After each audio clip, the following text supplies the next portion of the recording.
L'aggressione della Russia all'Ucraina è un retrocedere della storia e della civiltà. La guerra va fermata ora, subito. Queste le dure parole del Presidente della Repubblica Mattarella oggi in Regione. Chiuso il percorso iniziato nel 2020 con il passaggio del Narodni Dom alla minoranza slovena nella sua tappa triestina, il Capo dello Stato ha anche salutato gli ospiti della casa di riposo ITIS e gli studenti dell'Università di Trieste. Dal 1° aprile addio a Green Pass per bar e ristoranti, ma solo all'aperto. La FIPE chiede al governo di eliminarlo totalmente, almeno in vista della Pasqua.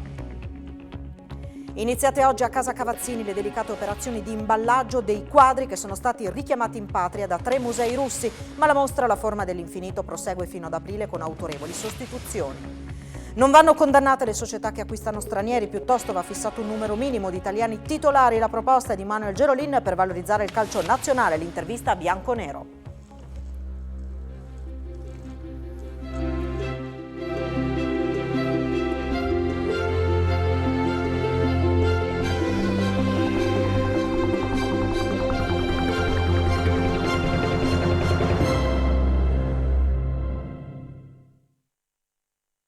Questo ritorno alla prepotenza della guerra, che se non trovasse ostacoli non si fermerebbe, ma produrrebbe una deriva angosciosa di conflitti che potrebbero non trovare limiti.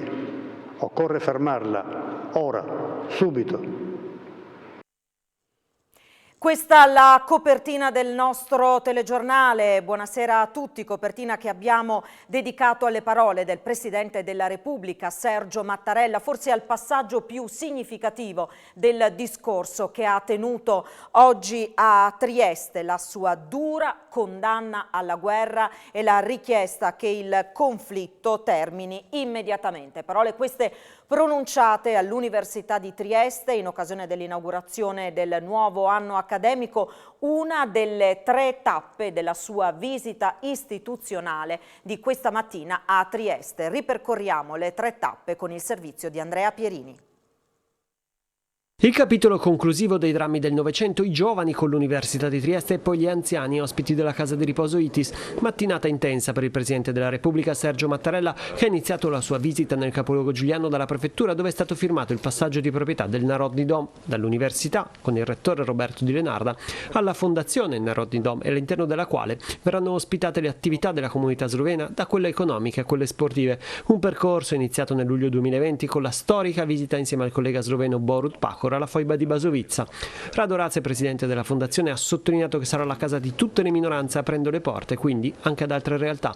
Mattarella è poi arrivato all'Università di Trieste, dove ha tenuto un discorso non atteso, ma dal forte valore simbolico in occasione dell'apertura dell'anno accademico incentrato sulla pace. Il sindaco Roberto Di Piazza ha ringraziato il presidente per aver reso omaggio alle vittime del dramma del Novecento e il presidente della regione Massimiliano Fedriga ha voluto sottolineare come Trieste sia il centro europeo di dialogo. Di Lenarda nel suo intervento ha difeso il ruolo della scienza nella città che a ottobre era diventato simbolo dell'antiscienza con i cortei Novax. Continueremo come sistema Trieste ad essere solidali e aperti a tutte le collaborazioni, ha ribadito il rettore, ma saremo anche forti nel condannare le aggressioni di chi pensa di imporre con la forza la sua inaccettabile prevaricazione.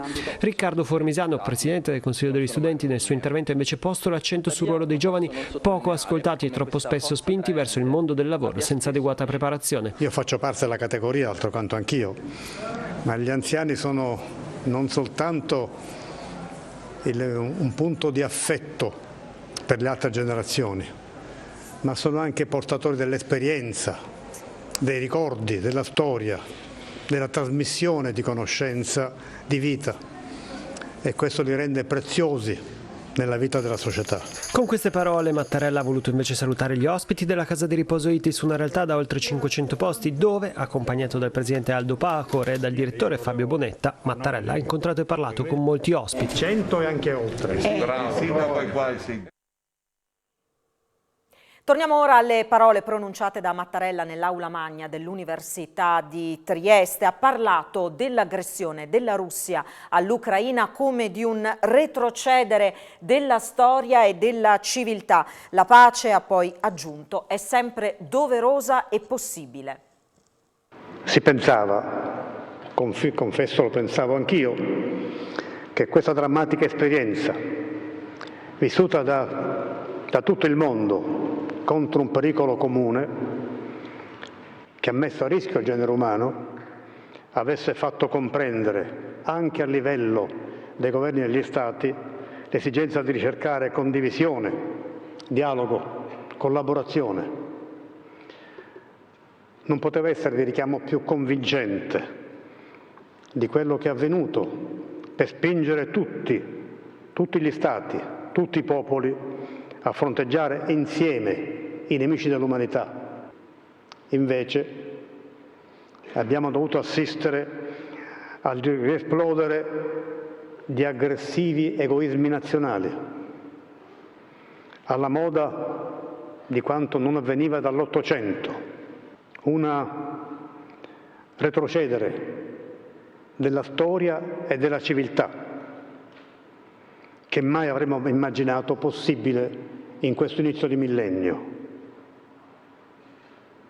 assistendo a vittime di ogni età, dai bambini agli anziani, a devastazioni di città e di campagne, a un impoverimento del mondo. Le ragioni della convivenza umana pretendono che si ponga fine alle guerre. La pace è sempre doverosa e possibile. Proprio per questo stiamo rispondendo con la dovuta solidarietà all'aggressione nei confronti dell'Ucraina, con l'accoglienza dei profughi, con il sostegno concreto a chi resiste a difesa della propria terra contro un'invasione militare, con misure economiche e finanziarie che indeboliscano chi pretende di imporre con la violenza delle armi le proprie scelte a un altro Paese, per frenare subito, per rendere insostenibile questo ritorno alla prepotenza della guerra, che se non trovasse ostacoli non si fermerebbe, ma produrrebbe una deriva angosciosa di conflitti che potrebbero non trovare limiti. Occorre fermarla, ora, subito. L'importanza della visita del Presidente Mattarella e anche delle parole che ha pronunciato a Trieste sono stati messi in evidenza dal governatore Fedriga. Sentiamolo.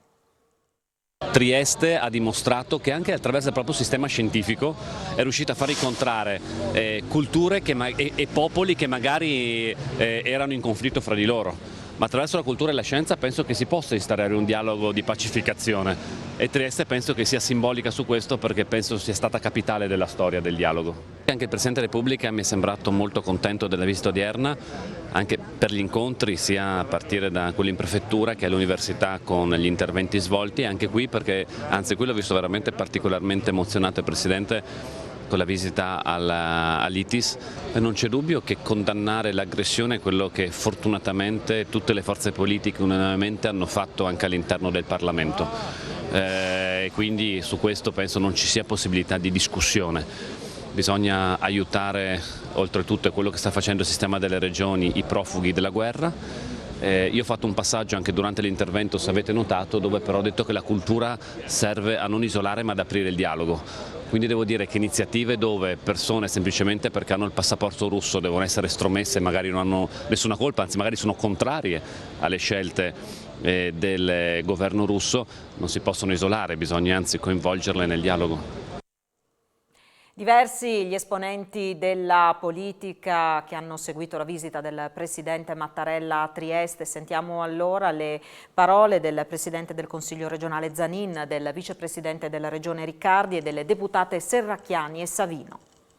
È un po' l'alfa e l'omega di questi 2 anni di Covid, da una parte appunto l'eccellenza che la nostra regione rappresenta in termini di ricerca anche nel settore della salute, dall'altra parte siamo anche la regione col più alto tasso di invecchiamento, con tanti anziani che hanno delle strutture che hanno pagato nel Covid un prezzo altissimo. E soprattutto la sua presenza all'ITIS oggi, oltre che naturalmente all'università, ma proprio all'ITIS dove come tutti noi sappiamo sono stati 2 anni di grandissima difficoltà per i nostri anziani, e anche vuol dire riconoscimento degli operatori che hanno accudito le persone anziane, i nostri cari, in questi 2 anni difficili di pandemia. c'è un pezzo di storia che si chiude ed è in questo momento tanto più attuale per quello che sta accadendo ormai alle porte dell'Europa, per quello che è importante anche rispetto alle vicende dei Balcani. Le massime autorità dello Stato scelgono di venire in questa regione, per noi è un orgoglio che questo avvenga e anche una manifestazione di riconoscenza, di importanza, almeno noi la cogliamo in questo modo, quindi non resta che esprimere gratitudine per queste presenze.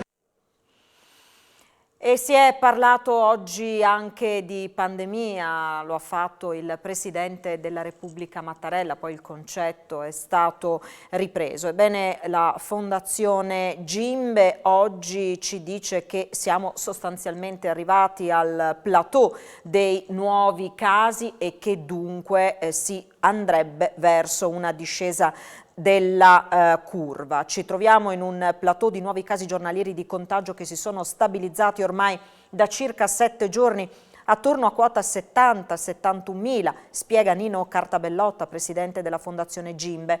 Verosimilmente, aggiunge, questo prelude ad una discesa della curva, auspicando che non si verifichi una diffusione del contagio nelle regioni del nord. Sostanzialmente, dice Cartabellotta, se la circolazione del virus resta questa, non dovremmo avere problemi. Ed ora il bollettino con l'evoluzione della pandemia in Friuli Venezia Giulia. Sono 305 i contagi emersi in giornata, 35 casi rilevati attraverso 1.302 tamponi molecolari, 266 con 2.076 test rapidi antigenici. Le persone ricoverate in terapia intensiva salgono oggi a 6, mentre i pazienti ospedalizzati negli altri reparti sono 130, 22.092 i corregionali in isolamento. Oggi si registra il decesso di una persona, un uomo di 92 anni di Udine, morto in ospedale. Addio a Green Pass per bar e ristoranti a partire dal 1° aprile, ma solo all'aperto. All'interno bisognerà continuare fino a maggio ad esibire la certificazione verde. La FIPE Confcommercio non ci sta e chiede al governo di eliminarlo totalmente, così da salvare la Pasqua.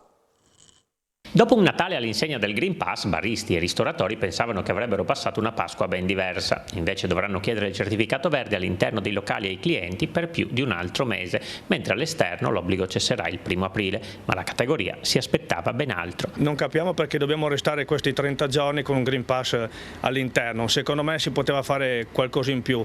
È stato cambiato, è stato modificato il Green Pass rafforzato con Green Pass base, quindi per poter consumare all'interno sia al bancone che seduti basterà il Green Pass base. Certo è che con la Pasqua alle porte, con i ponti del 25 aprile o comunque le festività, la bella stagione, ci aspettavamo molto di più. FIPE Confcommercio sta cercando di anticipare i tempi per tornare alla normalità il prima possibile. Per fortuna abbiamo anche il ministro Garavaglia e altri ministri e sottosegretari che ci stanno sostenendo, ed è per questo che non riusciamo a capire per quale motivo non si sia partiti dal 1° di aprile con via il Green Pass per tutti. Se il suo scopo iniziale era quello di dare incentivo alla vaccinazione, direi che si poteva anche finire tranquillamente con il 31 di marzo e con il 1° di aprile partire liberi. L'ente bilaterale dell'artigianato ha presentato il report sull'attività svolta nel biennio 2020-2021 a sostegno delle imprese del settore. Il welfare aziendale e la mediazione tra lavoratori e sindacati hanno consentito di attutire il colpo dell'emergenza Covid.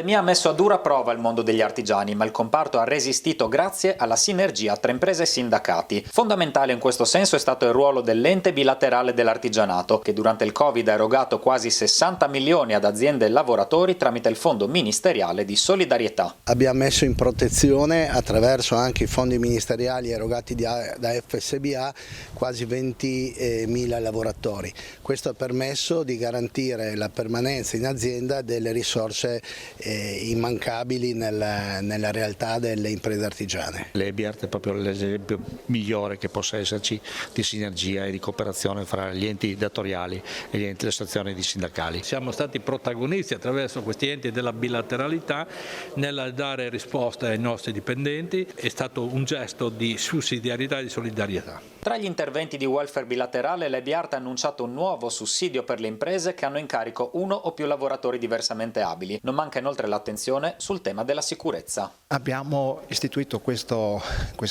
percorso che ci permette di avere degli RLST a livello regionale, in questo caso sono 9, e che per esempio nel 2021 hanno fatto quasi 500 visite.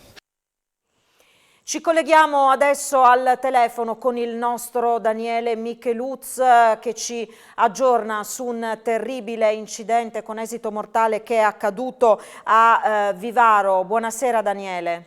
Sì, buonasera Alessandra, buonasera ai tuoi spettatori. È veramente pauroso l'incidente che si è verificato un'ora fa circa sulla strada vivarina che porta da San Quirino a Vivaro. Un'auto, crediamo una Chrysler perché diventa anche difficile identificarla da tanto è accartocciata, ha impattato in maniera frontale contro un camion. L'auto andava da San Quirino verso Vivaro, il camion nella direzione opposta, si sono scontrati, il camion è finito fuori strada con il muso distrutto mentre l'auto è praticamente ridotta a un cartoccio di lamiere. All'interno 2 persone, un uomo e una donna, sono entrambi deceduti sul colpo, mentre invece il conducente del mezzo pesante è stato portato con l'ambulanza all'ospedale di Pordenone. La strada è stata chiusa in entrambe le direzioni, sul posto ci sono i carabinieri di Maniago, i vigili del fuoco, naturalmente il 118 era arrivato anche con l'elisoccorso che purtroppo però non è servito perché troppo gravi le ferite riportate dai 2 che sono, come detto, morti sul colpo. Sono ancora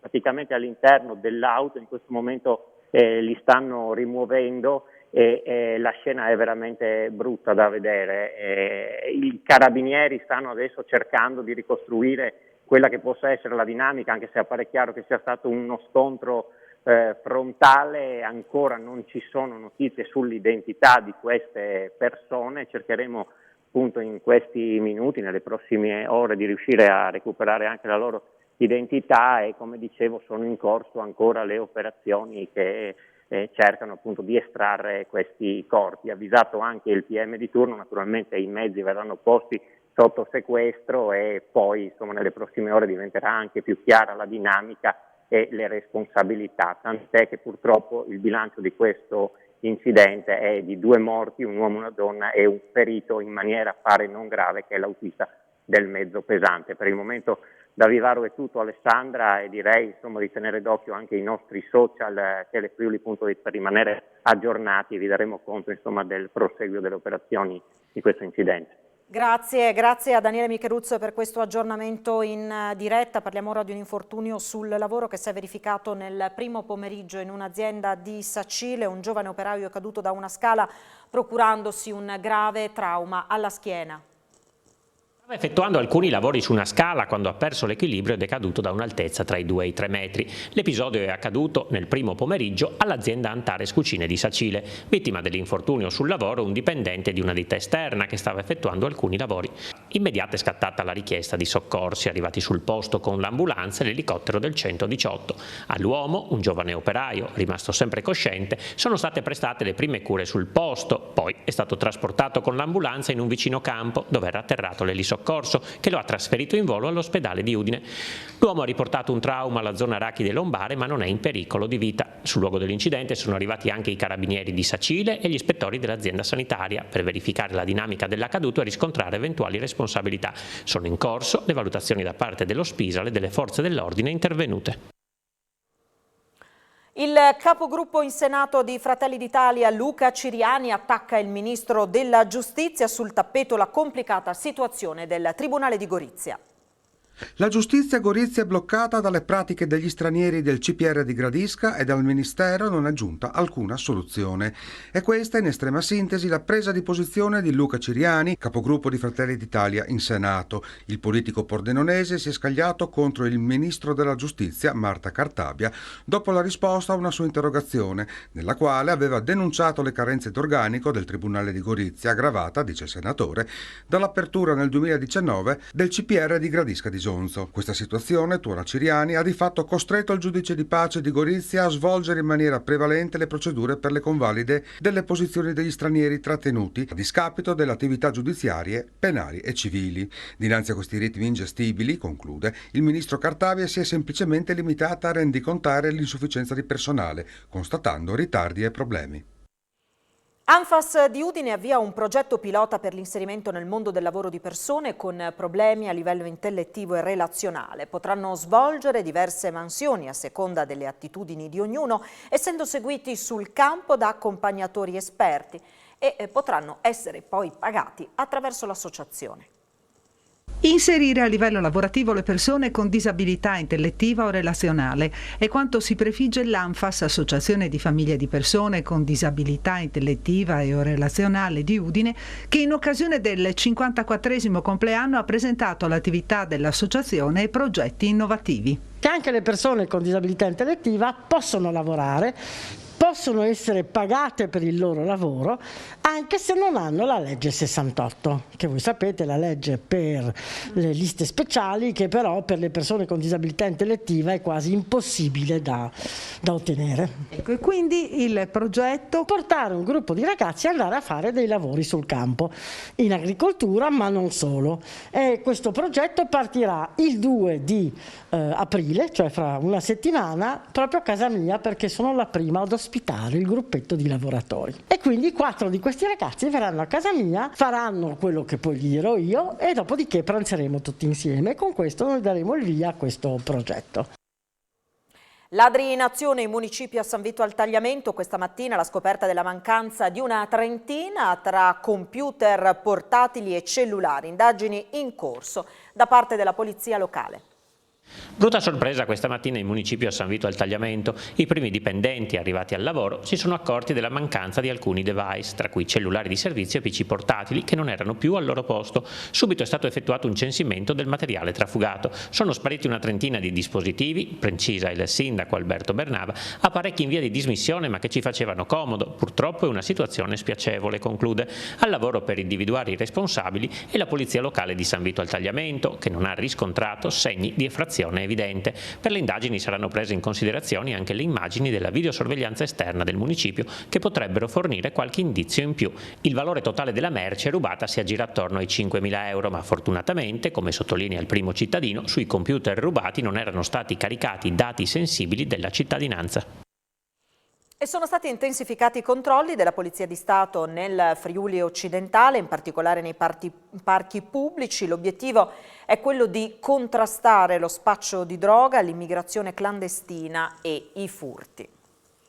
È stata intensificata l'attività di controllo sul territorio della destra Tagliamento da parte della Polizia di Stato. Nei giorni scorsi sono stati effettuati servizi straordinari con l'impiego di equipaggi del reparto prevenzione crimine Veneto di Padova e della questura di Pordenone. Una particolare attenzione è stata riservata alle aree verdi pubbliche, soprattutto ad Aviano, Sacile, Roveredo in Piano, Fontana Fredda, Cordenons, Fiume Veneto, Zoppola, Casarsa e San Vito al Tagliamento. In totale sono stati controllati complessivamente 162 persone, 78 veicoli e 31 esercizi pubblici per i quali sono in corso ulteriori approfondimenti. L'attività straordinaria di controllo del territorio in ambito provinciale, che si è aggiunta a quella assicurata dalle squadre volanti, è stata effettuata con la finalità di prevenzione e allo scopo di contrastare lo spaccio di sostanze stupefacenti, l'immigrazione clandestina e di reati contro il patrimonio, con particolare riferimento ai furti in abitazione e nelle attività commerciali. La mostra La forma dell'infinito a Udine comincia a perdere pezzi, questo nel giorno in cui originariamente era prevista la sua chiusura. Sono infatti iniziate oggi le delicate operazioni di imballaggio dei quadri che sono stati richiamati in patria da 3 musei russi. La rassegna comunque continuerà fino ad aprile con autorevoli sostituzioni e con numeri relativamente ai visitatori decisamente importanti. È un'emozione vedere per l'ultima volta a Casa Cavazzini la Piazza Rossa di Kandinsky, poche ore prima del suo rientro a uno dei musei russi che l'hanno rivoluta indietro, insieme ad altre 5 opere di grande impatto. I lavori di carico dei quadri in partenza sono cominciati in mattinata. La fase di restituzione è una fase molto delicata perché significa controllare la conservazione delle opere, come esse sono state lasciate e come è continuata all'interno dei locali del museo, dopodiché le opere vengono di nuovo imballate, messe in casse climatizzate e quindi domani mattina attendiamo il camion che dalla Russia le riporterà a casa. Alcune opere verranno sostituite, come è stato anche già preannunciato, da alcune riproduzioni di opere di un testo illustrato di Matisse. Qui a Casa Cavazzini sono stati superati 50.000 visitatori, Sì. Ve lo sareste aspettato? Era un auspicio, ma certamente non avevamo nessuna sicurezza di questo. Siamo molto soddisfatti. E Mittelfest intanto ha svelato il tema dell'edizione del 2022 che sarà Imprevisti, presentando il logo dell'edizione di quest'anno. Lo state vedendo nelle immagini. Un'immagine che nasce da ciò che Mittelfest racconta in questa edizione, ovvero il rapporto con l'ignoto e con tutto ciò che ci sorprende, ci entusiasma, ci spaventa, ci lascia spiazzati o impietriti, ha spiegato il direttore artistico di Mittelfest, Giacomo Pedini. Imprevisti, un tema che tocca anche le incertezze di questi anni, prima la pandemia e ora tragicamente anche la guerra in Ucraina. Mittelfest vuole radicarsi come motore culturale per la regione, per l'Italia e la Mitteleuropa, ha detto invece il presidente Roberto Corciulo. Un impegno da riaffermare con ancora più forza in questo tragico momento storico. Termina qui questa edizione del nostro telegiornale. Tra pochissimo l'appuntamento con il nostro notiziario sportivo. Parleremo tra l'altro della proposta di Manuel Gerolin per valorizzare il calcio nazionale. Il tema è quello dei giocatori stranieri, visto però da una prospettiva diversa. Poi l'approfondimento questa sera bianconero a partire dalle 21. Vi lascio dunque al TG Sportivo subito dopo le previsioni del tempo a cura del nostro Antonino Renda. Grazie per averci seguito e buon proseguimento di serata su Telefriuli. Arrivederci.